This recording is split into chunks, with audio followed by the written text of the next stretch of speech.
धेरै साथीहरू जानुभयो, तर ध्रुव अझै सँगसँगै हुनुहुन्छ र ध्रुवले भन्ने गर्छ कि दाइ, तपाईँले जुन दिनसम्म सङ्गीत गर्नुहुन्छ त्यो दिनसम्म म साथमै हुन्छु है, मेरो साथमा। धन्यवाद Dhruv, thank you Dhruv. Dhruv Dhruv Dhruv Dhruv Lama. Thank you Dhruv, धेरै धेरै धन्यवाद तिम्रो साथ। त्यस्तै भेषमा हुनुहुन्छ मेरो साथी, मेरो भाइ सुबिन। सुबिनले एक दिन के भन्यो भन्दाखेरि, दाइ सङ्गीत गरियो करले गरेको न रहरले गरेको हो। तपाईँले जुन दिनसम्म सङ्गीत गर्नुहुन्छ तपाईँले बिर्सिनु भयो भने त मेरो भन्नु केही पनि छैन नि, म तपाईँको सँगै साथमा उभिन्छु है भनेर। Thank you sir.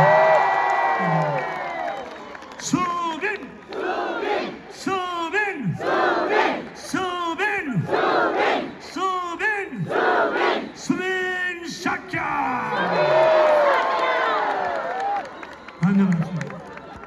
यस्तै आजको मादले हुनुहुन्छ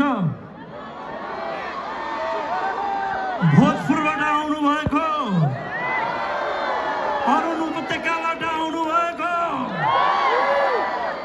सधैँ हाँसिराख्ने, कहिल्यै नरिसाउने मेरो पुरानो साथी शान्ति।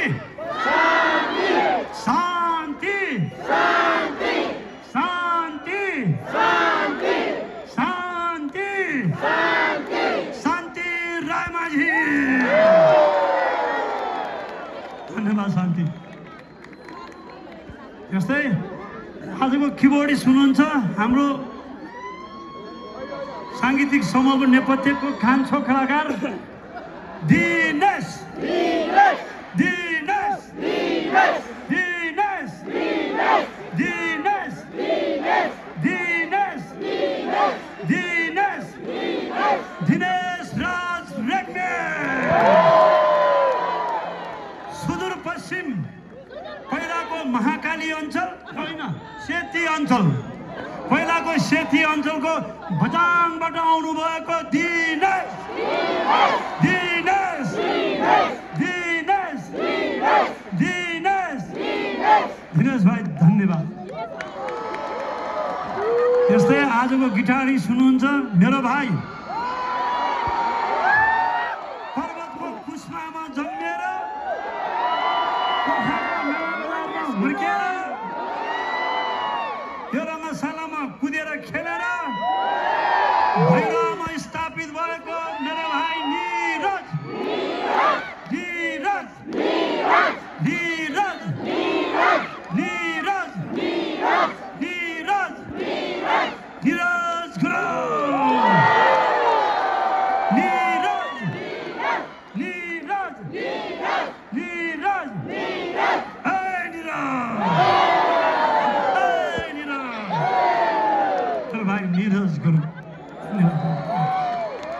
त्यस्तै यहीँ जन्मेको, यहीँ खेलेको, यहीँ हुर्केको तपाईँहरूको भाइ, छोरा, काका, मामा,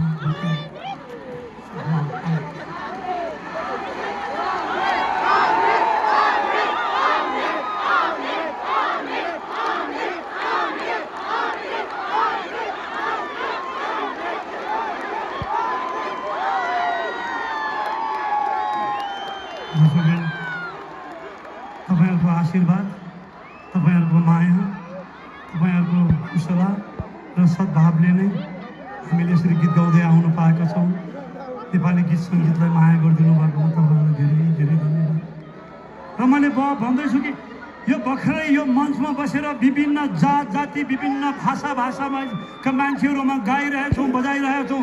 तपाईँ दर्शकमा बसेर विभिन्न जात जाति, विभिन्न भाषाभाषी, विभिन्न प्रान्तबाट आएको मान्छेहरू बसेर गाइरहेछौँ, झुमिरहेछौँ, नाचिरहेछौँ, रमाइरहेछौँ। हाम्रो देश नेपाल पनि यस्तै विभिन्न जात जातिहरूको सङ्गम थलो हो।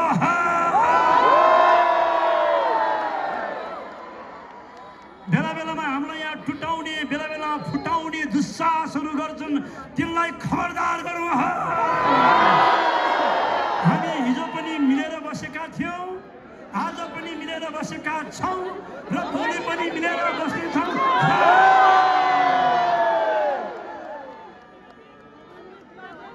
आउनुहोस् अब शुद्ध एउटा नेपाली झ्याउरे गीत सुन्नु।